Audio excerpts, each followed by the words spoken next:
একমাত্র আল্লাহ ছাড়া এই পৃথিবীতে এবং পরকালে আমাদের আপন বলে কেউ নাই। বাকি সবাই সবার স্বার্থের জন্য আছে। মানুষ মানুষের অবস্থানকেই মূল্যায়ন করে। আমরা মারা গেলে পরে 40 দিন তারা আমাদেরকে মনে রাখবে কিনা সন্দেহ আছে। বিশ্বাস করছেন না? এই যে আমাদের অনেক আত্মীয় স্বজন মারা গেছে না, বছরে একটা বারো কি কবরস্থানে কেউ গিয়েছে? হয়তো যায়, মৃত্যুবার্ষিকী ওই দিন যায়, তাই না? দেখেন আমরা কিন্তু আস্তে আস্তে ভুলে গিয়েছি তাদের, আমরা ব্যস্ত হয়ে গেছি। ঠিক একইভাবে তারাও আমাদেরকে ভুলে যাবে। এই জন্যে আমি বারবার আপনাদেরকে মনে করে একটা কথা, আমার জীবন থেকে উপলব্ধি করি একটা কথা, যে একমাত্র আল্লাহ ছাড়া এই পৃথিবীতে এবং পরকালে আমাদের আপন বলে কেউ নাই। বাকি সবাই সবার স্বার্থের জন্য আছে। মানুষ মানুষের অবস্থানকেই মূল্যায়ন করে। মানুষ মানুষের অবস্থানকেই মূল্যায়ন করে। আল্লাহ রাব্বুল আলামিন আপনার ভিতরটাকে ভালোবাসেন। দেখেন, আপনি যখন নামাজ পড়েন নাই, আল্লাহ পাক কিন্তু আপনাকে ধ্বংস করে দেন নাই। আল্লাহ পরম করুণাময় আপনাকে হেদায়েত দিয়ে নামাজি বানিয়ে দিয়েছেন। জীবনে অনেক পাপ করেছেন, ইনস্ট্যান্ট আল্লাহ পাক শাস্তি দিতে পারতেন, আল্লাহ পাক দেন নাই। আল্লাহ আপনাকে ভালোবাসেন, আল্লাহ আমাকে ভালোবাসেন। আল্লাহ পাকের এই ভালোবাসার ঋণটা শোধ করার জন্য হলেও নামাজি হয়ে যান, আল্লাহর পথে ফিরে আসেন, দিনের জন্য কিছু করেন, দিনের ফিকির করেন, পড়াশোনা করেন। প্রিয় ভাইরা, আল্লাহ পাক তৌফিক দান করুন। দেখুন, এই রিবা থেকে দূরে থাকার জন্য একটা হাদিস যথেষ্ট, যে 4 শ্রেণীর মানুষকে আল্লাহ রাসূল সাল্লাল্লাহু আলাইহি ওয়াসাল্লাম লাআনত করেছেন, অভিশাপ দিয়েছেন। ইনশাআল্লাহ আজকের লেকচার যাদের কানে যাবে, আমরা যদি না খেয়েও মরে যাই, আল্লাহ পাক না খেয়ে মারবেন না ইনশাআল্লাহ। রিজিক আছে, খাবো ইনশাআল্লাহ। কিন্তু হয়তো বা অভাব হবে, টাকা পয়সা একটু কম হতে পারে, অন্যের 10 তলা ফ্ল্যাট হবে, আমার হবে না, ঠিক আছে? অন্যের এত বিঘা বিঘা জমি আমার হয়তো হবে না। কিন্তু ইনশাআল্লাহ তাআলা এই যে দুনিয়ার মুসাফিরের জীবনটা, এটা মুসাফিরের জীবন না? মুসাফিরের জীবনটা কেটেই যাবে ইনশাআল্লাহ। কাটবে না? যে কোনোভাবে কেটে তো যাবেই ইনশাআল্লাহ। এই যে পরকালের জীবনটা একটা চেতনার শক্তি, জানেন? দুনিয়াতে যত বাধা বিপত্তি আসুক, গাল মন্দ খান, গীবত তহমত খান, কষ্ট হোক, নির্যাতন হোক, একটা বিষয় মনের মধ্যে শান্তি দেয়। কি শান্তি? যে এই দুনিয়ার জীবনটা তো আর চিরস্থায়ী নয়, এটা তো আর সারা জীবন থাকবে না।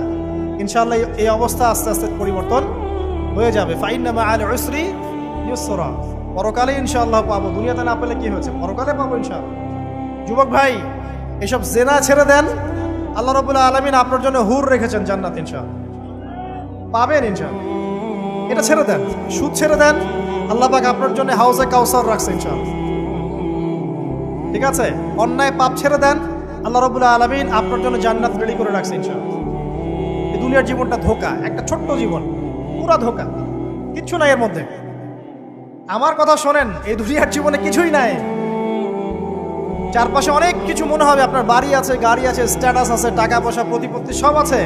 আদতে আপনি একা, আদতে আপনাকে একাই কবরে যাওয়া লাগবে, একাই আল্লাহর সাথে হিসেব নিকাশ দিতে হবে। কেউ নাই সাথে, আমাদের সাথে কেউ নাই। কিন্তু আপনি মনে করছেন যে সেলিব্রিটিজম বড়, আমি পলিটিক্যাল নেতা হয়েছি, আমাকে সবাই চেনে, আমি ইকোনমিক সেক্টরে লিড দেই, রাষ্ট্রকে লিড দেই, আমি ধর্মতাত্ত্বিক ক্ষেত্রে লিড দেই, আমাকে দেখলে মানুষ বাহবা দেয়, ইত্যাদি ইত্যাদি। দিন শেষে আমি একা, আপনিও একাই। আমাকেও একাই যেতে হবে, আপনাকেও একাই যেতে হবে। এগুলো সব চারপাশের খালি অন্ধ মোহ, আর কিছু না। এই মোহের মধ্যে ঢুকে পড়বেন না, আল্লাহ পাক তৌফিক এনায়েত করুন। নবী সাল্লাল্লাহু আলাইহি ওয়াসাল্লাম বারবার বলতেন, আল্লাহুম্মা ইন্নী আউযু বিকা মিন ফিতনাতিদ দুনিয়া, বলতেন না? হে আল্লাহ, আমি এই দুনিয়ার ফিতনা থেকে তোমার কাছে আশ্রয় প্রার্থনা করছি। ওয়া ইন্নী আউযু বিকা মিন ফিতনাতিন নিসা, আমি মহিলাদের ফিতনা থেকেও আশ্রয় প্রার্থনা করছি। আরো দোয়া করতেন, আল্লাহুম্মা ইন্নী আউযু বিকা মিন আযাবিল কবর, হে আল্লাহ, আমি কবরের আযাব থেকে আশ্রয় প্রার্থনা করছি। ওয়া আযাবি জাহান্নাম, জাহান্নামের আযাব থেকে আশ্রয় প্রার্থনা করছি। ওয়া মিন ফিতনাতিল মাহইয়া ওয়াল মামাত, জীবন মৃত্যুর ফিতনা থেকে আশ্রয় প্রার্থনা করছি। ওয়া মিন শাররি ফিতনাতিল মাসিহিদ দাজ্জাল, এবং দাজ্জালের ফিতনা থেকে আশ্রয় প্রার্থনা করছি। দাজ্জালে পরে আসবো ইনশাআল্লাহ। দাজ্জাল নিয়ে আলোচনা করলে আবার কিছু মানুষ খারাজি ট্যাগ লাগাই দিতে পারে, ওই জন্য এদিকে আমি এখন যাচ্ছি না। হ্যাঁ, সামনে আসি। তো রিবার বিষয়টা বলছিলাম। আইয়ামে জাহিলিয়াতের যে সেই রিবা এখনকার বিশ্বে আছে কি নাই বলেন? ওই সময় না হয় মক্কায় ছিল, এখন কি সারা বিশ্বব্যাপী নাই? বিশ্বের কোনো কান্ট্রি রিবা মুক্ত না, বিশ্বের কোনো দেশ রিবা থেকে মুক্ত থাকতে পারবে না, এই বিশ্ব পরিচালনা যারা করছে ওদের আন্ডারে থাকলে। কখন হবে বিশ্ব রিবা মুক্ত? একদিন বিশ্ব রিবা মুক্ত হবে ইনশাআল্লাহ। একদিন না একদিন এই বিশ্বটা সুদমুক্ত হবে ইনশাআল্লাহু তাআলা। তখন জালেম পার পাবে না, মাজলুমের রক্ত শ্রম বৃথা যাবে না ইনশাআল্লাহ। কবে কত বছর পর আমি জানি না, কিন্তু এতটুকু জানি যে মালহামার পরে যখন আল মাহদি আসবেন এবং তারপর যখন মাসিহুদ দাজ্জাল বের হবে এবং ঈসা ইবনে মারইয়ামকে আল্লাহ পাক নামিয়ে দিবেন, তার হাতে যখন দাজ্জাল নিহত হবে এবং জেরুজালেম থেকে যখন পুরো বিশ্ব শাসন করা হবে মুসলিমদের হাতে, তখন রিবা বলে কিচ্ছু থাকবে না পৃথিবীতে। তার আগ পর্যন্ত এই অবস্থা সলভ হবে কিনা আমরা জানি না, হতেও পারে না। ওই সময় যে হবে নিশ্চিত ইনশাআল্লাহ। আসুন, আইয়ামে জাহিলিয়াতের আরেকটা বড় পাপ ছিল যে এক ভাই বলেছেন, সেটা হচ্ছে নারীর অবমাননা। কে বলেছে এই কথাটা? সামনে একজন। হ্যাঁ, আইয়ামে জাহিলিয়াতের অন্যতম একটা সেরা পাপ ছিল কি? নারীর অবমাননা। এটা নিয়ে কি বলতে হবে? এখন ধর্মের মধ্যেও আমরা নারীদেরকে অবমাননা করছি। বহু নামাজি ব্যক্তি আছে আমাদের মধ্যে, দেখবেন বোনের সম্পত্তি দেয় নাই, মেয়েকে শিক্ষিত করতে যাচ্ছেন না। কেন যাচ্ছেন না? ওর কি অধিকার নাই শিক্ষার? আপনি কি জানেন যে আয়েশা রাদিয়াল্লাহু আনহার কাছে বহু সাহাবী হাদিসের তালিম নিয়েছেন, বহু হাদিস শিখিয়েছেন কে? মা আয়েশা রাদিয়াল্লাহু আনহা। তিনি যদি শিক্ষিত না হতেন শেখাতে পারতেন? তো মেয়েদের শিক্ষার দরকার আছে না? হ্যাঁ, কি বিষয় দরকার? তাদের উপযুক্ত পরিবেশ নিশ্চিত করতে হবে, নিরাপত্তা, পর্দা এগুলো নিশ্চিত করতে হবে। তারপরে মেয়েদেরকে আপনি অবশ্যই শিক্ষিত করুন। ঘরের কোণে বসে রাখতে কে বলেছে? আপনি নিরাপদ পরিবেশ দেন, পর্দা দেন, তারা মাদ্রাসা যাবে, পড়াশোনা করবে। ঠিক আছে? আল্লাহ পাক আমাদের মা বোনদেরকে শিক্ষিত করার তৌফিক দান করুন, আমিন। ভালো ভালো কোয়ালিটি সম্পন্ন মহিলা মাদ্রাসা গড়ে তোলেন। আর মেয়েরা যদি শিক্ষিত না হয় তাহলে আমাদের বাড়ির বউরা শিক্ষিত হবে। আর বউ শিক্ষিত না হলে আপনি একা শিক্ষিত হয়ে লাভ নাই। তখন ওই যে বললাম টর্চার সেল, ওই টর্চার সেলে ঢুকতে হবে আর কি। কথা বুঝতে পারছেন না? আগে বিয়ে শাদী করেন, বুঝবেন ইনশাআল্লাহ। যারা করেছেন তারা অলরেডি হাসছে যে মিটমিট করে দেন। ঠিক আছে? আচ্ছা, সামনে আসেন। দেখেন মেয়েদের অবমাননা কিভাবে দেখাবো। সবচেয়ে বড় অবমাননা হচ্ছে ওদের দেহটাকে আমরা এখন পণ্য বানিয়েছি। এই যে পর্নোগ্রাফি দেখেন, এই মেয়েগুলোর ইজ্জতের কোনো দাম নাই। মানে তাদের দেহটাকে একটা ব্যবসার সামগ্রী বানানো হয়েছে। এবং আমি একটা লেকচার দিয়েছিলাম ঢাকায়, নীল দর্পণ, দেখবেন অনলাইনে আছে। ওখানে আমি স্ট্যাটিস্টিক দেখিয়েছি যে সারা বিশ্বে এই যে আমেরিকায় শুধুমাত্র $12 বিলিয়ন ব্যবসা করে পর্ন দিয়ে। এটা একটা ব্যবসা, একটা ইন্ডাস্ট্রি। যেমন ফিল্ম ইন্ডাস্ট্রি আছে, তারপরে গানের ইন্ডাস্ট্রি আছে না, এরকম একটা ইন্ডাস্ট্রি হচ্ছে এই পর্ন ইন্ডাস্ট্রি। এখানে সবাই অ্যাক্টর অ্যাক্ট্রেস, এরা হচ্ছে অভিনেতা অভিনেত্রী। এখানে যা দেখানো হয় এগুলো কিন্তু রিয়েল না, বাস্তব না, সব ফেক। বুঝতে পারছেন না কথা? এগুলো অভিনয়, এগুলো ফেক। এবং এটা একটা ইন্ডাস্ট্রি, এর মধ্য দিয়ে মেয়েদের দেহটাকে পণ্য বানিয়ে সারা বিশ্বে ব্যবসা করছে। এবং এর একটা অন্যতম উদ্দেশ্য হচ্ছে মুসলিম যুবকদের ঈমান যেন নষ্ট করা যায়। কারণ মুসলিম যুবকদের ঈমান চলে গেলে তারা নিশ্চিন্ত যে ওদের পথে আর কেউ বাধা নাই। কারণ ওদের এই জুলুমের পথে বাধা যদি কেউ দিতে পারে তাহলে কারা দিবে? মুসলিমরা। আর মুসলিমদের মধ্যে সবচেয়ে শৌর্য বীর্য কাদের মধ্যে থাকে? যুবকদের মধ্যে। যুবকদের ঈমান যদি চলে যায় তাহলে এদের আর কোনো সমস্যা নাই। এই বিষয়টা খেয়াল করবেন যে এটা একটা ইন্ডাস্ট্রি। সো এখানে আমরা মেয়েদের দেহটাকে আমরা কি বানিয়েছি? পণ্য বানিয়ে দিয়েছি। আর এখন তো চলছে কাপড় খোলা সংস্কৃতি। প্রত্যেকটা সেক্টরে আপনি গিয়ে দেখবেন মেয়েদের ইজ্জত, সম্মান, আব্রুটাকে উন্মুক্ত করে এটাকে দিয়ে আমরা বিজনেস করছি। এটা একটা বিজনেস। এখানে সমাধান কি? সমাধান আয়েশা রাদিয়াল্লাহু আনহা। সমাধান কে? সমাধান ফাতিমা রাদিয়াল্লাহু আনহা। সমাধান কে? সমাধান খাদিজা রাদিয়াল্লাহু আনহা। আমাদের মা, আমাদের বোন, আমাদের স্ত্রীদেরকে তাদের মতো করে মানুষ করতে হবে, গড়ে তুলতে হবে ইনশাআল্লাহ। দেখবেন নারীর সত্যিকারের সম্মান নিশ্চিত হবে ইনশাআল্লাহ। ইসলাম কি কখনো বলেছে যে মেয়েরা কাজ করতে পারবে না, পড়াশোনা করতে পারবে না ইত্যাদি? এই নাস্তিকরা তো ঠুনকো যুক্তি দিয়ে আক্রমণ করে। কে বলেছে সমস্যা? এমন ইসলামিক স্টেট আছে যেখানে একটা স্টুডিও, মনে করি স্টুডিও, ছবি তোলা হয়, কথার কথা, সেখানে সব কর্মী মহিলা, কোনো পুরুষ নাই। একটা মাদ্রাসা, সমস্ত কর্মী মহিলা, কোনো পুরুষ নাই। একটা স্কুল, সবাই মহিলা, কোনো পুরুষ নাই। ওখানে মেয়েরাই পড়ে, মেয়েরাই শেখায়। জায়েজ না? না জায়েজ? বলেন। একটা নিরাপদ পরিবেশে যদি মেয়েরাই মেয়েদের দায়িত্ব নিয়ে পড়াশোনা করায়, ব্যবসা করে, অন্য কিছু করে, জায়েজ না? না জায়েজ?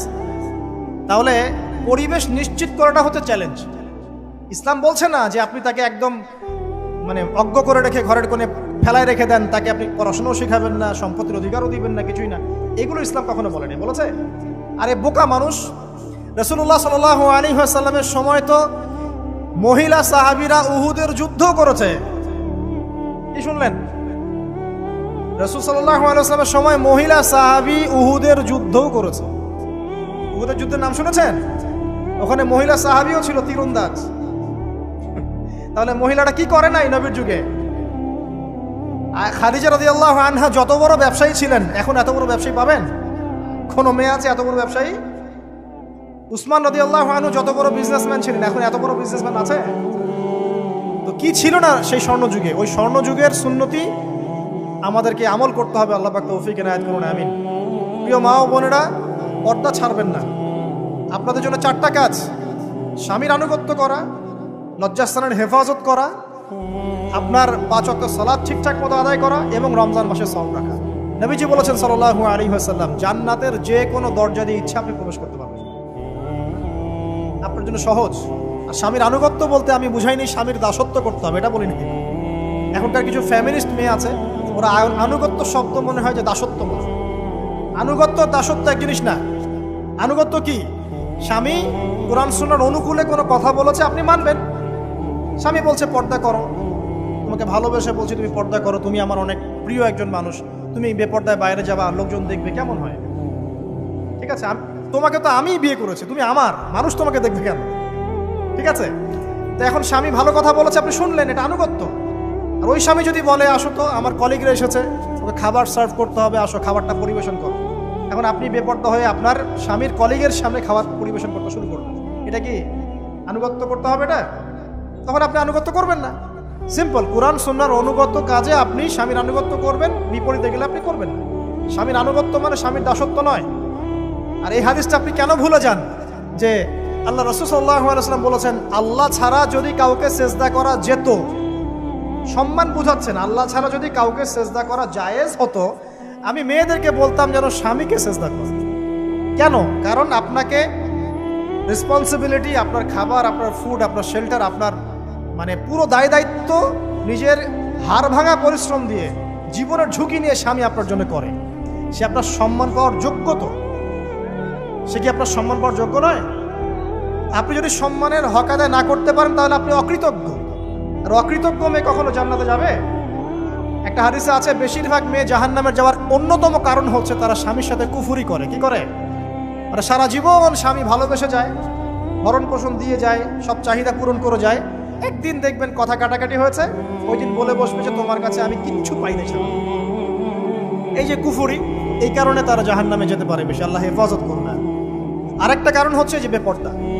আপনাকে 4টা মূলনীতি ফলো করতে হবে। 1, এমন কোনো পোশাক পরবেন না যে পোশাকটা আটো সাটো, যেটা পরলে আপনার গায়ের কাঠামো বোঝা যায়। এটা বোরখা হলেও পরা যাবে না। আমি কি বুঝাতে পারছি? ডিজিটাল বোরখা দেখেন নাই? দেখছেন? মাশাআল্লাহ। আর কারা কারা দেখছেন? এদিকে চোখ বেশি যায় না?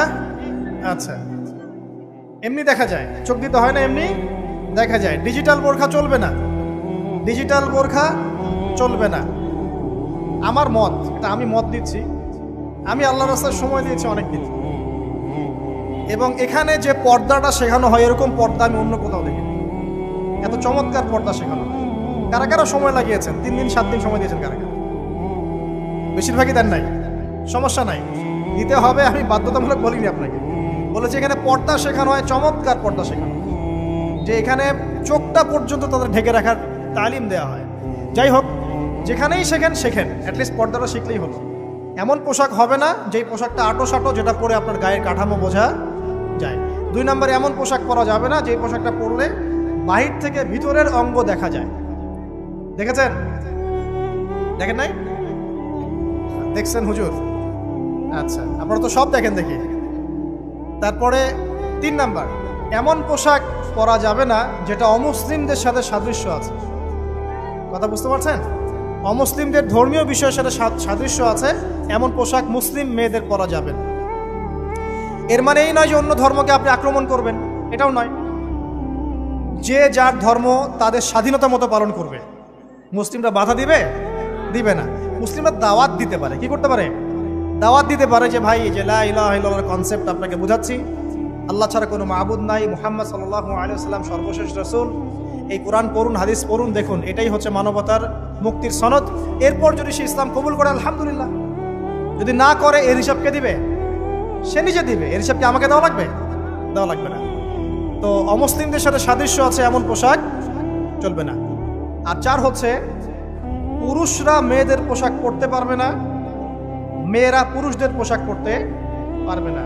জি, আপনাদেরকেই বলছি, আপনারা জিন্স পরতে পারবেন না, মেয়েদেরকে বলছি, এবং টি শার্ট পরতে পারবেন না। আপনারা ওই যে যা ইচ্ছা তাই ড্রেস পরে বলবেন যে 1000 বছরের সভ্যতা সংস্কৃতি, এসব বাজে কথা চলবে না এখানে। এটা 1000 বছরে কোনোদিনও আমাদের দাদা নানিরা এগুলা কখনো পরে নাই। করছে? আপনার দাদি কখনো ওইরকম পরছিল শাড়ি? তো যে বললো 1000 বছর থেকে পরে আসতেছে নাকি? সুবহানাল্লাহ। তো এখানে বিষয়টা হচ্ছে পুরুষ মেয়ের পোশাক পরতে পারবে না, মেয়ে পুরুষের পোশাক পরতে পারবে না। আমি খুব সংক্ষিপ্ত করে আপনাকে কোরআন সুন্নাহ থেকে 4টা মূলনীতি বলে দিলাম। এই 4টা মূলনীতি কোরআনেও আছে, হাদিসেও আছে। আসেন, এই যে নারীর অবমাননা, এই বিষয়টা আইয়ামে জাহিলিয়াতে যেমন ছিল, এখন দেখবেন আরো বড় পরিসরে এসেছে। আসে নাই? এই যে ফ্যাশন শো, দেহের প্রদর্শনী, বিভিন্ন ফিল্মস দেখবেন, ফিল্ম ইন্ডাস্ট্রিজে দেখবেন, মিউজিকে দেখবেন, পর্নে দেখবেন, মেয়েদের দেহটাকে নিয়ে ব্যবসা করা হচ্ছে। আগে তো না হয় কন্যা সন্তান হলে জীবন্ত পুঁতে ফেলতো নাকি? এখন যদি গর্ভের বাচ্চা মেয়ে জানে, অনেকে আগেই মেরে ফেলে। বুঝেন নাই মনে হয়? অনেকে যদি জানে যে গর্ভে মেয়ে সন্তান আছে, আগেই মেরে ফেলে। এমন অনেক দেশ আছে, আমি নাম বলছি না দেশের সঙ্গত কারণে, যে সেই দেশে এরকম মেয়ে সন্তানকে এই যে খালাস করে ফেলার, নষ্ট করে ফেলার, ভ্রূণ নষ্ট করার আলাদা ক্লিনিক আছে, আলাদা হসপিটাল আছে। বলে নাউজুবিল্লাহ।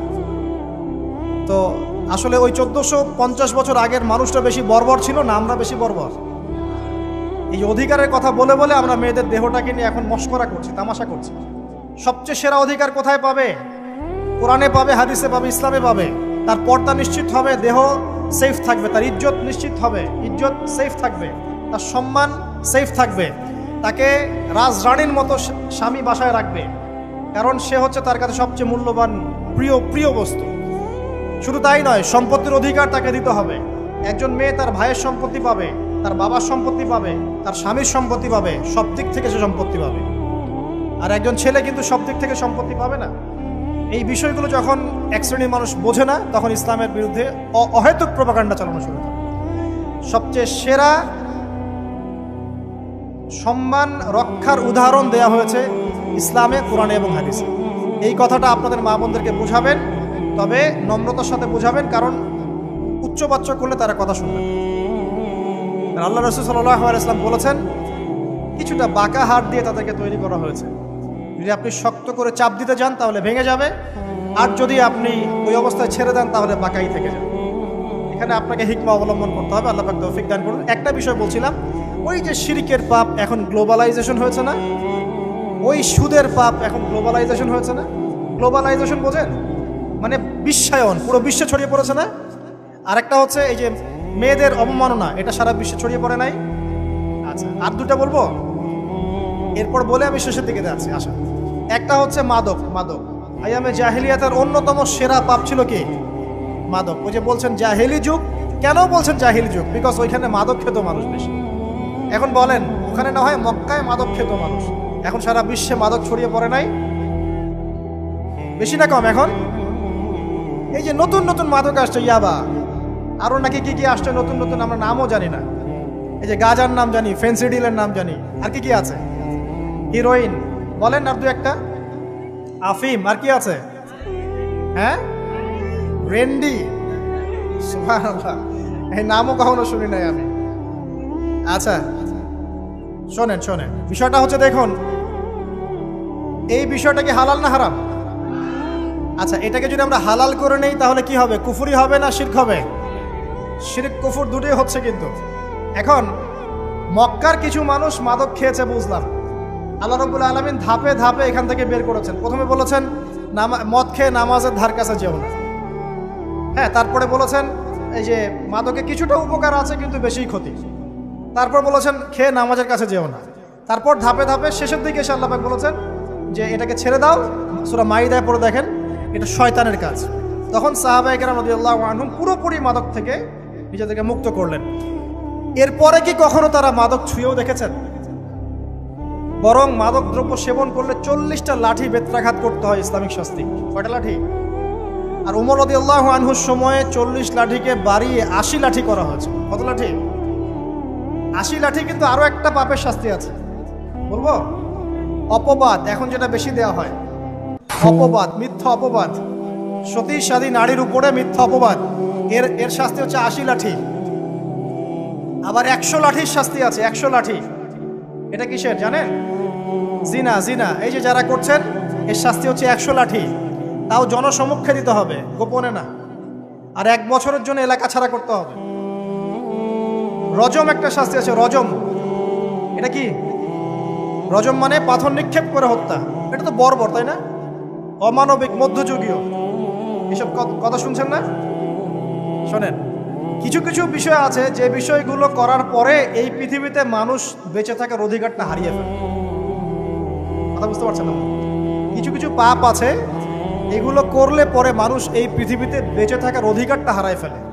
যেমন কোনো বিবাহিত ব্যক্তি যদি জেনা করে, নাউজুবিল্লাহ,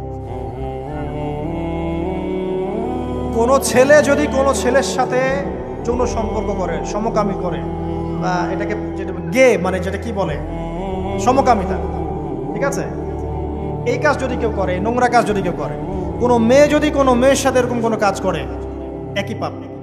এইসব পাপ করলে পরে এই পৃথিবীতে বেঁচে থাকার অধিকারটা সে হারিয়ে ফেলে। কথা কি বুঝতে পারছেন? আচ্ছা, তখন শাস্তি হচ্ছে আল্লাহ রাব্বুল আলামিন পাথর নিক্ষেপ করে হত্যা করতে বলেছেন।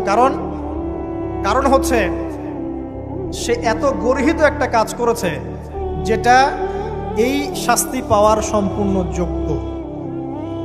এবং কওমে লূত নামে যে কওম ছিল, ওই কওমটাকে আসমানে উঠিয়ে আল্লাহ পাক পাথর বর্ষণ করে এভাবেই শেষ করে দিয়েছে।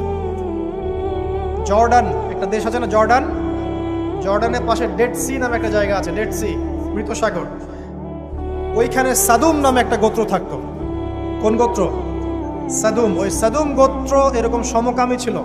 আল্লাহ রাব্বুল আলামিন লূত আলাইহিস সালামকে পাঠিয়েছিলেন, তারা হেদায়েতের বাণী শোনে নাই। আল্লাহ পাক ওদেরকে আসমানে উঠিয়ে পাথর নিক্ষেপ করে উল্টা দিকে দাফন করে দিয়েছে। কিছু কিছু পাপ আল্লাহ পাক সহ্য করেন না, আল্লাহ পাকের আরশ কেঁপে ওঠে। এই পাপগুলো সেরকম পাপ। কথা বুঝতে পারছেন? তো এই যে জিনা, পর্নোগ্রাফি, ব্যভিচার, পরকে, এগুলোর মধ্য দিয়ে আমরা নারীর অবমাননা করছি না? এবং ধর্মের মাধ্যমেও মাঝে মাঝে করছি, যখন আমরা ধর্মের নামে মেয়েদের অধিকার দিচ্ছি না।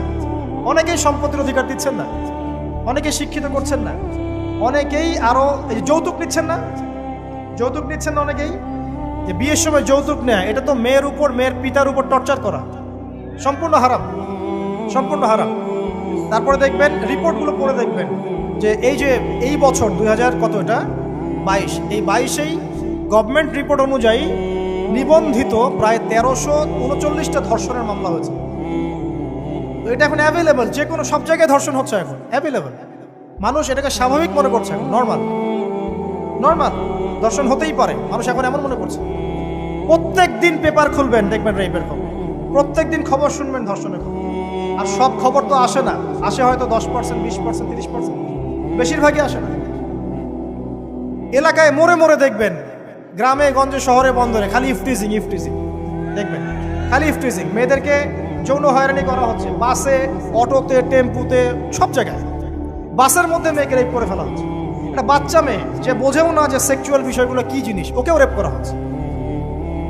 এই যে মহামারী, আপনি তো বুঝতে পারছেন না যে আমরা কোন সমাজে আছি। এই সমাজে আপনার মেয়ে তো সেফ না, আমার মেয়ে তো সেফ না। আমার মেয়ে, আপনার মেয়ের ভবিষ্যৎ কি হবে, এর ভবিষ্যতের নিশ্চয়তা কে দিবে? আপনার মেয়ের ইজ্জতের ভবিষ্যতের নিশ্চয়তা কে দিবে? এই নিশ্চয়তা দেওয়ার মতো মানুষ কোথায়, নেতা কোথায়? কারো ঘরের স্ত্রী, কারো ঘরের বোন, কারো ঘরের মেয়ে এখন সেফ না। যে কোনো জায়গায়, যে কোনো বাসে, ট্রাকে, ট্রেনে, অটোতে, সব জায়গায় হতে পারে। আর এগুলোকে আমরা প্রমোট করছি, এখন নগ্নতাকে প্রমোট করছি, পর্নকে প্রমোট করছি। এই নগ্নতা, পর্ন, এসব দিয়ে মানুষের মাথাটাকে পুরো জানোয়ার বানিয়ে ফেলা হয়েছে। পর্ন দেখাতে দেখাতে ছেলেদের মাথাটাকে জানোয়ার, পশু বানিয়ে ফেলা হয়েছে। এরা এখন বোঝে না যে মেয়ে কি জিনিস, মা কি জিনিস, বোন কি জিনিস, তাও বোঝে না। ভাই বোনের সাথে জেনা করেছে, চাচাতো বোন চাচাতো ভাইয়ের সাথে জেনা করছে, চাচাতো ভাই ফুফাতো বোনের সাথে জেনা করছে। রংপুরের খবর শুনলাম যে মায়ের সাথে ছেলেও জেনা করেছে। না, এগুলো কেন হচ্ছে? এই মহামারী কেন হচ্ছে? কি সমাধান দিবে? সমাধান ইসলামে ছিল, আমরা নেই নাই। সমাধান হচ্ছে, প্রথম সমাধান অশ্লীলতার মহামারী বন্ধ করতে হবে, পর্দা নিশ্চিত করতে হবে, পর্নোগ্রাফির সমস্ত সাইটগুলো বন্ধ করে ফেলতে হবে। আজকের নিউজ দেখেছি আমি, এটা আমি ধন্যবাদ জানাই বাংলাদেশ গভর্নমেন্টের যে তথ্য প্রযুক্তির যে সেন্টার আছে, প্রায় 26,000 পর্ন সাইট তারা বন্ধ করে দিয়েছে, আলহামদুলিল্লাহ। তো কথা বললে তো কাজ হবে, কথা না বললে কাজ হবে কিভাবে? 26,000 পর্ন সাইট তারা বন্ধ করে দিয়েছে। যখন সমাজের মানুষ পর্ন দেখতে দেখতে পশু হয়ে গেছে, আপনি বাইরে এই যে আলখাল্লা টুপি দাঁড়িয়ে পরে ঘুরলে লাভ আছে?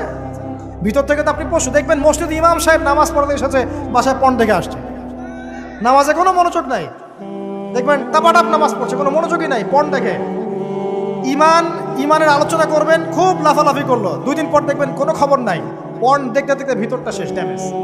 পর্নোগ্রাফিতে যে একবার আসক্ত হয়েছে, তার মধ্যে ইমানের কোনো তেজই থাকবে না, কোনো তেজ থাকবে না। এখন আলেম জালেম সবার ফোনে ফোনে দেখবেন পর্ন চলে আসতেছে, কেউ দেখতে না চাইলেও তাকে দেখতে বাধ্য করা হচ্ছে।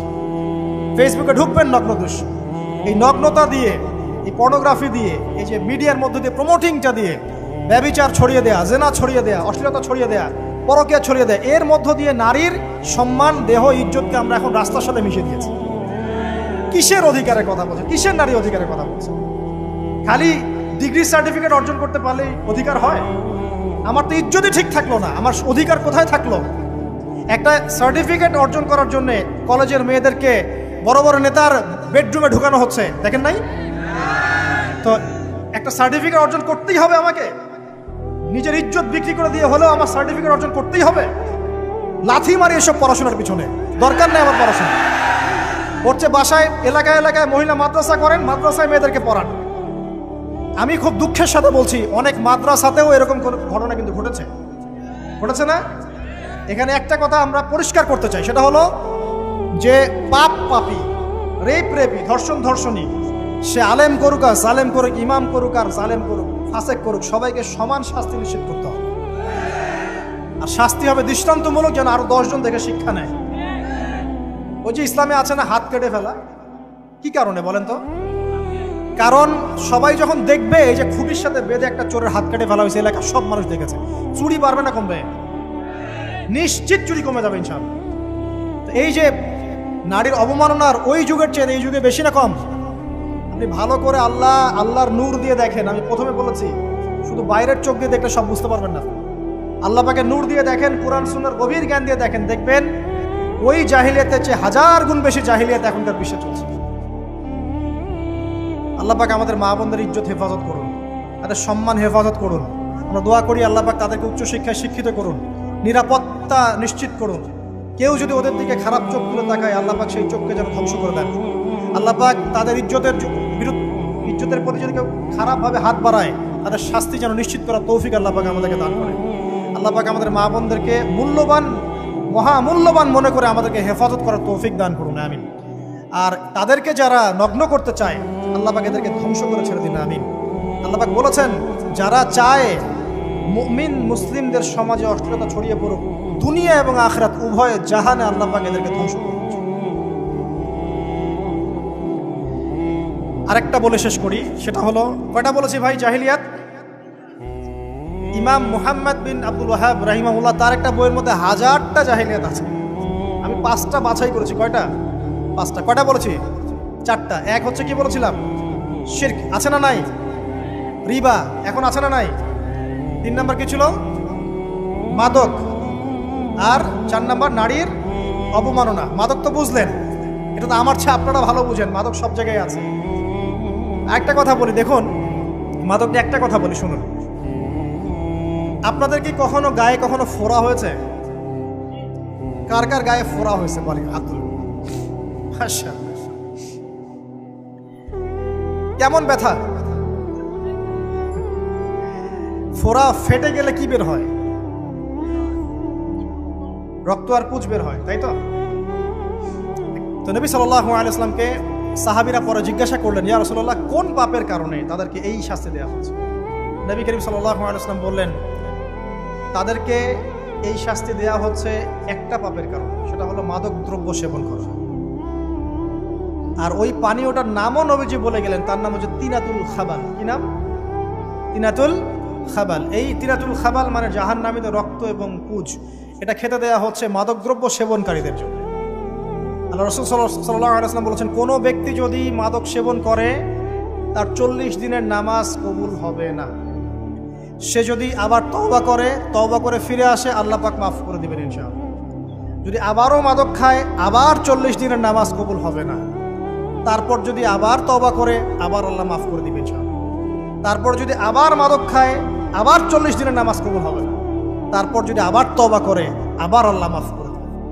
তারপরে যদি আবার মাদক খায়, তখন আল্লাহ রাব্বুল আলামিন তাকে তিনাতুল খাবাল পান করান। প্রিয় ভাইরা, আপনারা মুসলিম না? আমরা মুসলিম না? মুসলিম যুবকদের সবচেয়ে সেরা অস্ত্র হচ্ছে ঈমান এবং নৈতিকতা। অন্যরা জাহিলিয়াতের স্রোতে ভেসে যাক, মুসলিম তরুণরা কখনো জাহিলিয়াতে যাবে না ইনশাআল্লাহ। আমার সাথে ওয়াদা করেন যে কোনো প্রকার মাদকদ্রব্যের সাথে সংশ্লিষ্ট থাকবেন না। একটা সিগারেটেও কখনো টান দিবেন না। কারণ সিগারেটটা কি? সিগারেট আপনাকে আস্তে আস্তে অন্য মাদকের দিকে নিয়ে যাবে। সিগারেট খাওয়া শিখেছিস, এখন গাঁজাও খা। গাঁজা খাওয়া শিখলে এখন ওটা খা, এই করতে থাকে। এক পর্যায়ে আপনি এখান থেকে আর বের হতে পারবেন। এখানে আপনার দেহের ক্ষতি, আপনার মস্তিষ্কের ক্ষতি, আপনার পরিবারের ক্ষতি। এমন আপনি যদি পরবর্তীতে গিয়ে পরিবার গঠন করতে চান, আপনি সুখী পরিবারও গঠন করতে পারবেন না, কারণ ভিতর থেকে আপনি নিজেকে শেষ করে ফেলছেন।